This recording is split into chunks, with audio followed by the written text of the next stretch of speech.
being alone isn't the same as being lonely. Alone time can be an opportunity to get to know yourself better, improve your mental health, and do things you enjoy. Some people are naturally happy alone. But for others, being solo can be a challenge. There are ways to become more comfortable with being alone. Regardless of how you feel about being alone, building a good relationship with yourself is a worthy investment. After all, you will spend a lot of time with yourself, so you might as well learn to enjoy it. Avoid comparing yourself to others. This is easier said than done, but try to avoid comparing your social life to anyone else's. It's not the number of friends you have or the frequency of your social outings that matters. It's what works for you. Remember, you really have no way of knowing if someone with a bunch of friends and a stuffed social calendar is actually happy. Take a step back from social media. Social media isn't inherently bad, but if scrolling through your feeds makes you feel left out and stressed, take a few steps back. That feed doesn't tell the whole story. You have no idea if those people are truly happy or just giving the impression that they are. Perform a test run and ban yourself from social media for 48 hours. If that makes a difference, try giving yourself a daily limit of 10 to 15 minutes and stick to it. Take phone break. Cell phones and social media have undoubtedly changed the concept of being alone. Is anybody really alone when they can pick up their phone and text or call just about anyone? It's easy to rely on devices as a way to avoid being alone with your own thoughts. Next time you're alone, turn your phone off and stash it away for 1 hour. Use this time to reconnect with yourself and explore what it feels like to be truly alone. Not sure how to pass the time? Grab a pen and notepad, and jot down things you might enjoy doing the next time you find yourself alone. Carve out time to let your mind wander.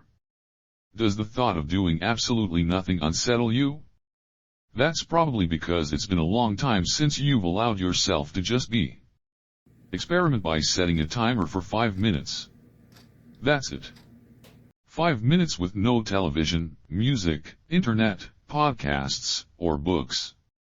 Find a comfortable place to sit or lie down. Close your eyes, darken the room, or stare out the window if you prefer. With time, your mind will get used to this new freedom. Take yourself on a date. Self-dates can be a powerful tool for learning how to be happy alone. Not sure what to do? Imagine you're trying to impress an actual date and show them a good time. Where would you take them? What would you want them to see or experience? Now, take yourself on that date. It might feel a bit odd at first, but chances are, you'll see at least a few other folks dining solo or purchasing a movie ticket for one.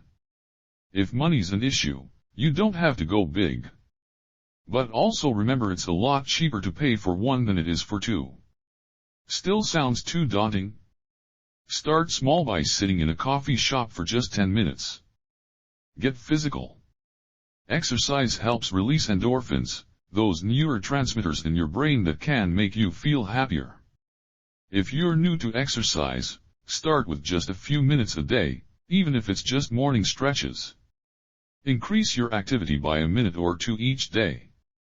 As you gain confidence, try weight training, aerobics, or sports. If you're still uneasy about going out on your own, hitting the gym alone can be a great starting point. Spend time with nature. Get outside, lounge in the backyard, take a walk in the park, or hang out by the water. Absorb the sights, sounds, and smells of nature. Feel the breeze on your face.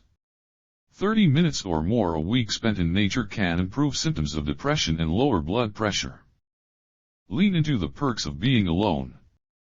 Try to take advantage of the physical and mental space that comes with living alone. Take up all the space. Spend the day taking up the entire kitchen to cook a tasty meal you can munch on for the next week. Spread out. Trying to get back into an old hobby.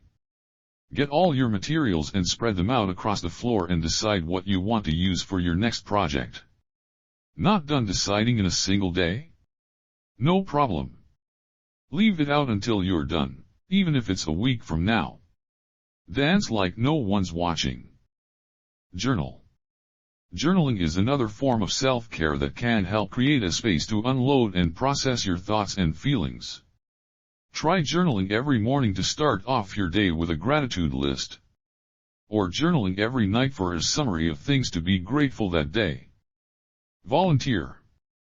There are so many ways to volunteer your time in service of others. You can volunteer in person or help out remotely from home. Either way, helping others can make you feel good. Research volunteer opportunities in your neighborhood. It's important to find something that feels right to you. Perform a random act of kindness whenever the opportunity presents itself. Acknowledge things you're grateful for. Research shows that gratefulness can boost feelings of happiness and hopefulness. Devote some time to reflect on the things you're grateful for. They can be as simple as that first cup of java in the morning or song you play over and over because it calms your nerves. Make a list, mental or physical, of the things in your life that you appreciate. The next time you're alone and feeling down, whip out this list to remind yourself of everything you have going for you. Give yourself a break. Self-reflection is a good thing. Harsh self-judgment is not. It eats away at your self-confidence and happiness. When that negative inner critic comes to call, turn toward that more positive voice that resides in your head. Don't judge yourself more harshly than you'd judge anyone else. Everyone makes mistakes, so don't keep beating yourself up over them. Remember the many good qualities you possess.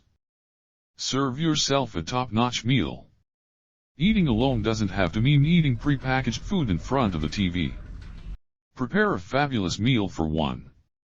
Set the table, use a cloth napkin, light a candle, and do whatever you would do if you were throwing a dinner party. You're worth it all by yourself. Find a creative outlet. What have you always dreamed of doing, but have put off? Don't worry if you're not good at it. The point is to try something new and different, to take a step outside your comfort zone. Take on a home improvement project. Learn to play an instrument, paint a landscape, or write a short story. Do it on your own or enroll in a class. If you don't like it, you can at least cross it off your list and move on to something else. Go outside. Research shows that spending time outdoors can be good for our mental health. Going on a weekly hike or setting aside dedicated time each week to enjoy everything nature has to offer. You can do a picnic, a walk around the block, a trip to the beach, a dip in a lake, or put your bare feet planted in the grass. Just make sure to get out there. Book a vacation. You don't have to contend with another person's schedule or priorities for the trip itself. This might mark the best time to finally book your dream trip. If travel isn't in the cards for you right now, focus on your mindset only. Shake up your routine. Even a routine that works well can eventually morph into a rut, leaving you uninspired. Think about your day-to-day routine and immediate surroundings. What's still working for you, and what's become dull? If you're not sure, take a shot at it. Freshen things up. Rearrange your furniture or paint a wall. Start a garden, clean and declutter, or find a new coffee shop. See if there's something you can change to pull yourself out of that rut. Strengthen your coping skills. Life has its stressors, and bad things happen. But remember that time something bad happened and you figured out how to deal with it. That's a skill worth continuing to develop. Consider how you coped then and why that worked. Think about how you can use that same mindset to cope with events that are happening now. This is also a good time to give yourself some credit. You're probably a lot stronger and more resilient than you realize. Build your support system. Your friends form your support system, and you are a part of theirs. Take time to foster these very valuable relationships. Surround yourself with family and friends who enrich your life and help you become the best version of yourself. Nurture relationships. As you become more comfortable being alone, you might find yourself spending less time socializing. There's nothing wrong with that, but close social connections are still important. Arrange to visit with someone in your family, a friend, or go hang out with a team after work. Call someone you haven't heard from in a long time and have a meaningful conversation. Practice forgiveness. Among other health benefits, the act of forgiveness may reduce stress, anxiety, and depression. It's less about making the other person feel better than it is about making yourself feel better. You can write a letter forgiving someone who's hurt you without actually sending it. Forgiveness can take a load off your mind. While you're at it, don't forget to forgive yourself, too. Take care of your health. Mental health can affect physical health and vice versa. Taking care of your physical health may help boost your overall happiness. Plus, it's a good way to foster a good relationship with yourself. Make eating a balanced diet, exercising regularly, and getting plenty of sleep part of what you do with your alone time. Be sure to get an annual physical, and see your doctor to manage any pre-existing health conditions. Make plans for the future. Where do you want to be in 5 years or in 10 years, both personally and professionally? What do you need to do to accomplish those goals? Writing this down can be helpful in guiding your decisions. Revisit this exercise annually to see if you're on track or if goals should be revised. Having plans for tomorrow might help you feel more hopeful and optimistic today. Get a pet. Pet doesn't talk back. An animal at home with you creates a relationship that can bring joy, laughter, and unexpected challenges to keep you on your toes. If you struggle to find a reason to get out of bed, pet gives you the motivation to keep you moving. Don't be afraid to ask for help. Sometimes, all the self-care, exercise, and gratitude lists in the world aren't enough to shake feelings of sadness or loneliness. Consider reaching out to a therapist if you're overly stressed and finding it difficult to cope, or if you have symptoms of anxiety or depression. You don't have to wait for a crisis point to get into therapy.